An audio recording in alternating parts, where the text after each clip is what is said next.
Have you ever laid in bed, staring at the ceiling, just wondering why sleep won't come? You're completely exhausted. You desperately need the rest, but your mind is racing and your body just refuses to relax. If this sounds familiar, you're not alone. Millions of us struggle with this exact same thing every single night.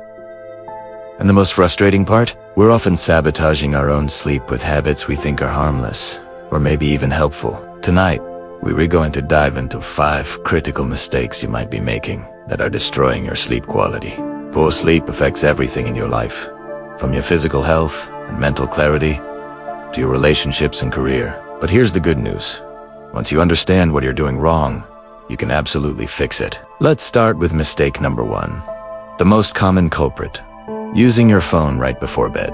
That little glowing rectangle has become the last thing most of us see before we close our eyes. Maybe you're scrolling through social media, watching a few videos, or checking your emails one last time. It feels relaxing, right? But here's what's actually happening inside your brain. Your phone emits blue light, which is a specific wavelength that mimics daylight. When that light hits your eyes, it sends a direct signal to your brain that says, "Hey, it's daytime. Stay alert." This suppresses the production of melatonin, which is the key hormone that makes you feel sleepy. Your body's internal clock, your circadian rhythm, gets totally confused. But it's not just about the blue light. Social media is literally designed to keep you engaged. It triggers little bursts of dopamine with every notification and every new post. So instead of winding down, your brain is getting stimulated. And then there's the emotional side of it. Maybe you see something that makes you angry or anxious, or you read a work email that gets your mind spinning about tomorrow. Now your body is producing cortisol, the stress hormone, right at the moment it should be ramping down for rest. The solution is pretty straightforward. Create a phone-free zone for at least 1 hour before you plan to sleep. If you can, charge your phone in another room entirely. If you absolutely must use it, enable night mode and set a strict time limit. Even better, replace that phone time with reading a physical book or doing some gentle stretching. Next up, mistake number 2. Keeping your bedroom too warm. Most people don't realize just how critical temperature is for quality sleep. You might think a warm, cozy room sounds perfect for drifting off, but your body actually disagrees. Sleep science shows that the best bedroom temperature for most adults is between 60 and 67 degrees Fahrenheit. That's probably cooler than you keep your home right now.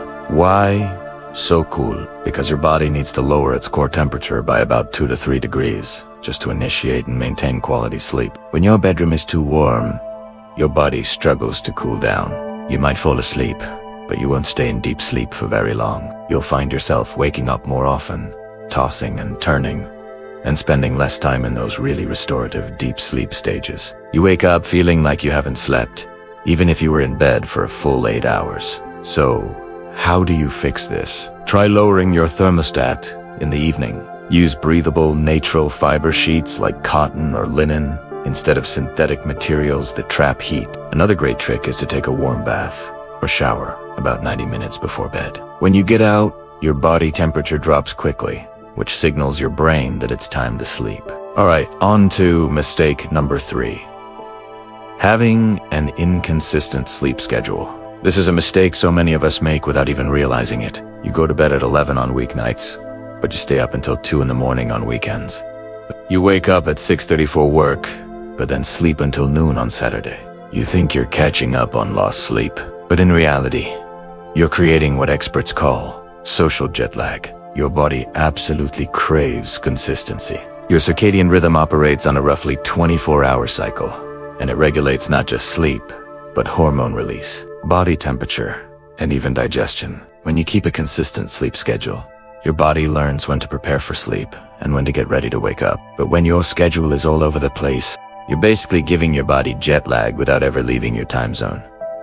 Your internal clock is completely thrown off. The consequences go way beyond just feeling groggy. Irregular sleep schedules are linked to a higher risk of obesity, diabetes, cardiovascular disease, and mood disorders. And here's the kicker. Catching up on sleep doesn't really work the way you think it does. You can just run up a massive sleep debt during the week and pay it all back on the weekend. You're not fully restoring your body's functions, and you're just making the problem worse by disrupting your rhythm even more. The solution here requires a bit of discipline. Choose a consistent bedtime and wake time, and stick to them 7 days a week. Yes, that includes weekends. The variation should be minimal, ideally no more than an hour difference. I promise, after just a few weeks of consistency, you'll notice a huge improvement in how fast you fall asleep and how much better you feel during the day. Let's talk about mistake number 4, using alcohol as a sleep aid. So many people have a glass of wine or a beer in the evening to help them relax and fall asleep. And it's true. Alcohol does make you feel drowsy at first. It depresses your central nervous system and slows your thinking. You might even fall asleep faster after a drink. So what's the problem? The problem is that alcohol fundamentally disrupts your sleep architecture. Sleep isn't just one state. You cycle through different stages all night, like light sleep, deep sleep, and REM sleep. Each stage has a critical job. Deep sleep is when your body repairs itself and strengthens your immune system. REM sleep is when your brain processes memories and emotions. Alcohol suppresses REM sleep, especially in the first half of the night. So you might be unconscious, but you're not getting that restorative sleep your brain desperately needs. Then, as your body metabolizes the alcohol, you experience a rebound effect. Your sleep becomes lighter and more fragmented. You're much more likely to wake up frequently in the early morning hours. Alcohol also relaxes the muscles in your throat, which can make snoring and even sleep apnea much worse. If you've been using alcohol to help you sleep, you might have a little trouble sleeping for the first few nights after you stop. But this is temporary. Your sleep quality will improve significantly once your body adjusts. The recommendation is clear. Avoid alcohol for at least 3 to 4 hours before bed. If you enjoy an evening drink, try to have it with dinner or earlier in the evening, not as a nightcap. Finally, mistake number 5. Ignoring your mental state and your stress. We've talked about physical things like temperature and alcohol, but sleep is just as much about your mental and emotional state. A lot of us make the mistake of treating bedtime as the first moment we've stopped moving all day. We just collapse into bed and expect our brains to instantly switch off. But your brain doesn't have an off switch. When you're stressed, your body is full of cortisol and adrenaline. Your mind just keeps churning, replaying the day's events, planning tomorrow's tasks, or worrying about problems you can't solve at midnight. This mental arousal is one of the main causes of insomnia. What you really need is a wind-down routine, a deliberate transition period that helps you shift from daytime stress to nighttime.com. Physical relaxation techniques like progressive muscle relaxation can help release tension in your body. Breathing exercises can calm your nervous system. Journaling can be incredibly powerful. Just spend 10 minutes writing down your thoughts or making a to-do list for tomorrow. This mental download stops those thoughts from spinning in your head when you're trying to sleep. Creating a calming environment is also key. Dim the lights in your home. An hour before bed, light signals wakefulness to your brain. Consider aromatherapy with lavender, which is known to promote relaxation. Some people find calming music or nature sounds helpful. Experiment and find what works for you. So, there you have it. 5 mistakes that might be ruining your sleep.